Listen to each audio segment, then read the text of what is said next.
Hello, this is Dr. O'Neill, and I want to inform you of an exciting opportunity to conduct physics research at PLU over the summer of 2020 when we will be destroying the solar system, one computer simulation at a time.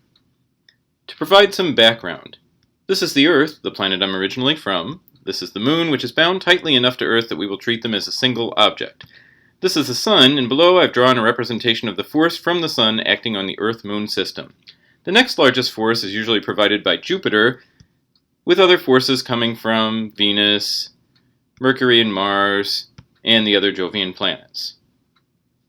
Now this looks like a really complicated system, particularly when we consider the fact that the planets are never perfectly aligned, but like the label says, nothing is to scale.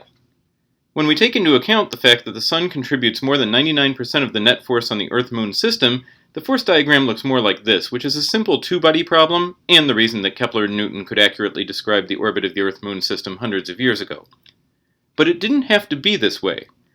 What if our solar system were visited by a pesky neighbor, such as another Sun-like star?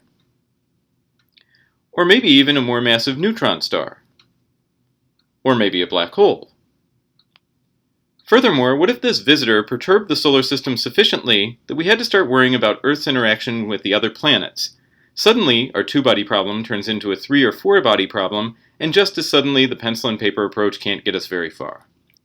For the solution of all but the most simplified n-body problems, as they are called, physicists generally appeal to numerical methods. In this simulation of our normal, well-behaved solar system, time advances in discrete increments to facilitate the accurate calculation of object positions and velocities from the gravitational forces they are experiencing. Now, it may seem strange to worry about our solar system being visited by an odd interloper. As far as astronomers are aware, the planets have not migrated substantially in billions of years, nor is there any reason to expect that they will in the near future. But there are locations in the galaxy where such interactions are more common. Specifically, the cores of star clusters feature average star separations that are many hundreds of times smaller than the distance between the Sun and its nearest neighbor. If our solar system were located in such a cluster, we might have to start worrying about what our neighbors were up to. As part of this research project, students will search astronomical literature, learn about the theory behind and implementation of the n-body code, conduct sets of simulations, and identify effective ways to visualize and analyze their data. In addition to performing this research, students will also be trained to use PLU's WM Keck Observatory and will help to host multiple outreach events, including Tech Trek campus visits and Jazz Under the Stars open houses.